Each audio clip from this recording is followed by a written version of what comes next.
আসসালামু আলাইকুম ওয়া বরকাতুহু। প্রিয় ভিউয়ার্স, যারা দেখছেন আজকের লোকেশনটা, এটা ঐতিহাসিক প্রাচীন একটি ইতিহাসের রূপরেখার মসজিদ। যে মসজিদের নাম হচ্ছে কুসুম্বা মসজিদ, যেটি নওগাঁ জেলায় অবস্থিত। আলহামদুলিল্লাহ, তো আমরা সেই মসজিদে আজকে এসেছি। আমাদের টিম মেম্বার আমার সাথে, এই যে দেখতে পাচ্ছেন সাগর ভাই সহ আরও আমাদের অনেকে আছে, যে আমাদের ফেরদৌস ভাই, হ্যাঁ, সৌদি আরব, দেখতে অনেকটাই সুন্দর, খুব ভালো। তো যাই হোক, এই মসজিদে আজকে আমরা আসছি সে বহুদূর থেকে ভ্রমণ করলাম। আলহামদুলিল্লাহ, দেখলাম।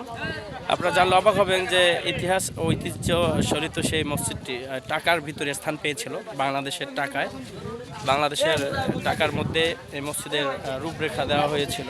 তার মানে বুঝে নেন যে মসজিদটা আসলে অনেকটা ঐতিহাসিক। তো আলহামদুলিল্লাহ, আমাদের সাথে অনেকে আছে, যে আমার বড় ভাই মাওলানা মতিউর রহমান ভাই, তিনি আছেন এখানে ধরার জন্য। আপনারা সকলে আমাদের জন্য দোয়া করবেন। এই যে কত সুন্দর ভিউ এখানে, মাশাআল্লাহ। আর একটা জিনিস আপনাদেরকে বলে রাখি, এই মসজিদের পাশে একটা লেক আছে। লেকটাও অনেকটা মনোমুগ্ধকর, যা অন্তরকে ছুঁয়ে দেওয়ার মতো। এটাই হচ্ছে কুসুম্বা মসজিদের লেক। সেই সাথে আর একটা জিনিস আপনাদেরকে বলে রাখি, এখানে অনেক পর্যটক আসছে, যার কারণে আমাদের কথা বলতে একটু হইচই হচ্ছে। আলহামদুলিল্লাহ, মসজিদের সাথে এসে একটা তেঁতুলের গাছ, দেখেন, বিশাল এক তেঁতুল গাছ। তো এই মসজিদ এটাই। আলহামদুলিল্লাহ, আমরা আজকে এরকমভাবে কয়েকটি পর্যটন এলাকা আপনাদেরকে দেখাবো ইনশাল্লাহ। সো আমাদের সাথে থাকেন এবং এগুলো দেখতে থাকেন।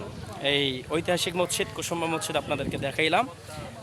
সামনে আরও ভালো কিছু দেখাবো বলে ইনশাআল্লাহ আমরা প্রস্তুত সর্বদাই ইনশাল্লাহ। তো এরকম ইতিহাস ঐতিহ্য দেখার জন্য আমাদের সাথে অ্যাক্টিভ থাকবেন ইনশাল্লাহ। তো এই হলো কুসুম্বা মসজিদের এরিয়া।